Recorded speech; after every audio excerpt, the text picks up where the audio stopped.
شوف اللي مكلفين على هذا الطريق، الله يرحم الوالدين، خصكم تعاونونا وتعدلوا لنا هذا الطريق.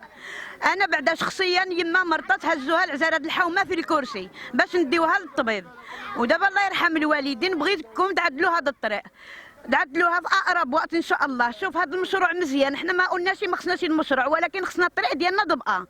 بالعكس المشروع زين الدنيا وزين الحومه وعطى البهجه للبلاد كلها. ودابا الله يرحم الوالدين المسؤولين ما يسمحولناش في الطريق. حنايا عملنا سنيه حتى واش عدلنا هذا الطريق، هذه سنين متعدده والطريق عندنا 40 سنه وحنا كنتمشاو في هذا الطريق، ولكن دابا تعداو علينا بزاف بسبب هذا الطريق. ما يمكنش هاد الناس، حنا ماشي حنا البشر، ما حناش الحيوان ولا الحشرات. كما الانسان عنده طريق متعاخر حتى ديالنا خصها تكون بحالنا بحال عباد الله. وشكرا والله يرحم الوالدين. واش حاولتوا تتصلوا بشي جهات معينه؟ اتصلنا وقدمنا شكايات، احنا مازال كنستناو. ونهار اللي جاو نزلت الجامعه هنايا، سيدنا كرمنا بواحد المشروع، مشروع كبير وفرحانين به فهمتي. وكانت عندنا الطريق، ومني بداو في الخدمه قطعوا علينا الطريق لهيه، وقلنا لهم يا ودي راه حنا كنستحقوا الطريق.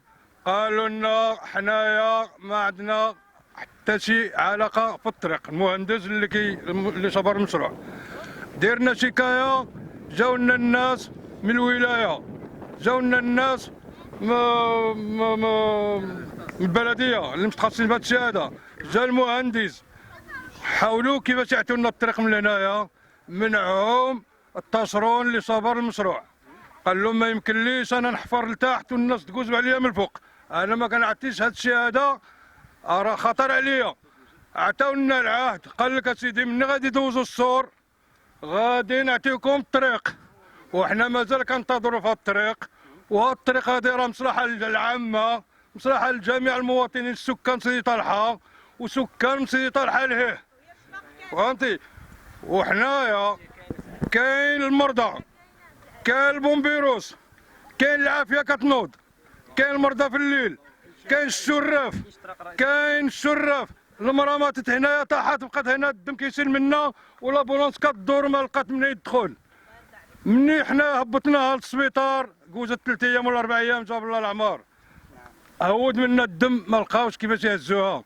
وحنايا كنطالبوا من المسؤولين الكبار يشوفوا معنا شي حال، يعطونا الطريق اللي كانت هذه سنين، هذه 60 سنه وحنا كنقوزوا على الطريق هذه. حنا خالقين هنايا ومربين هنايا وكنقوزوا على الطريق هذه. كنجيو في الليل، كيجيو النساء ديالنا في الليل، كيجيو ولادنا في الليل، كيوقع المرض في الليل، ما كانش اللي غادي يعتقك من غير الطريق. وحنا كنطالبوا من الرؤساء المسؤولين الكبار يشوفوا الحال معنا في الطريق هذه.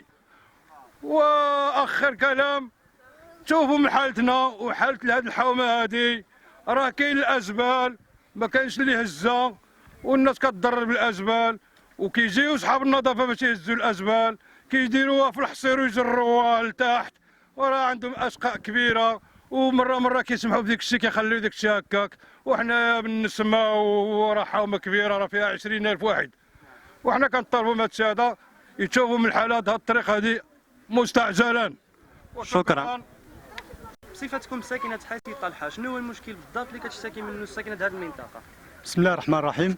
اولا كنقدموا الشكر ديالنا لجلاله الملك محمد السادس نصره الله اللي قدمنا واحد المشروع كبير هنايا، لكن بغض هذا المشروع هذا كنلاحظوا ان الطريق تقطعت علينا هذه مده شهور تقريبا 2 سنين كاملتين، وذلك راجع كتلاحظوا كان تراكم الازبال هنا. وحنا بصفتنا كمواطنين هنايا كان من السلع كنتعرضوا من بزاف الصعوبات باش كنوصلوها للمحلات ديالنا هنايا بصفتنا كبقاله هنا في هذه الحياه هذا. وكثير من السلع ما كتوصلناش الا بشق الانفس. شنو المشاكل الاخرى كتعانيوا منها؟